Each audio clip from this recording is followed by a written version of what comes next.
Est-ce que ce n'est pas risqué d'investir en bourse? La bourse est risquée comme toutes les activités humaines. Donc je ne vais pas venir vous dire ici qu'il n'y a pas de risque. Mais comme toutes les activités humaines, il existe des mécanismes de gestion de risque. Le premier élément, il existe des produits à capitaux garantis en bourse, qu'on appelle les obligations. Donc vous pouvez, si vous n'aimez pas le risque, c'est-à-dire l'idée de perdre de l'argent, vous constituez comme quelqu'un qui soutient l'État de Côte d'Ivoire ou l'État du Sénégal en achetant des obligations chaque mois. Comme je l'ai dit, vous êtes rémunéré 6 à 7% en fonction des opérations. Donc, première mesure de gestion du risque, choisir des produits garantis.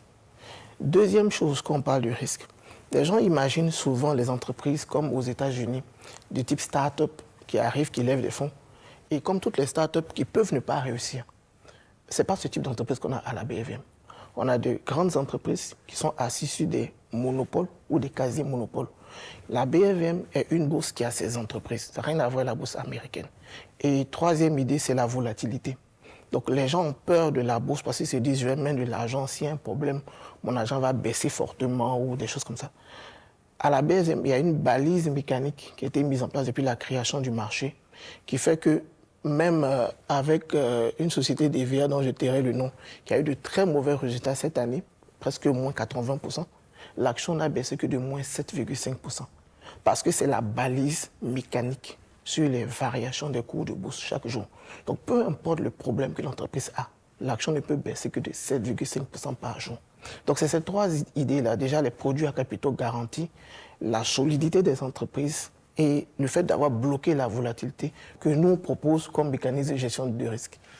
Alors, quand on sait que l'apprentissage par erreur coûte beaucoup plus cher, surtout en termes de finances personnelles, vous, quels conseils vous pouvez donner à ceux qui nous regardent concernant donc l'accès à l'éducation financière? C'est justement de procéder par l'éducation.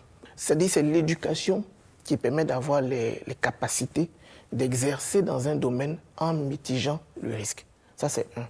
De deux, il existe quand même des risques, comme je l'ai dit. Donc, l'éducation vous donne les moyens d'utiliser des techniques pour gérer. Donc, en venant à l'information, on va vous donner les informations, comme on dit, on va vous donner les nouvelles du marché, et ça vous permet d'évoluer tranquillement. Et sur quoi vous travaillez en ce moment? On continue de renforcer notre présence dans l'écosystème.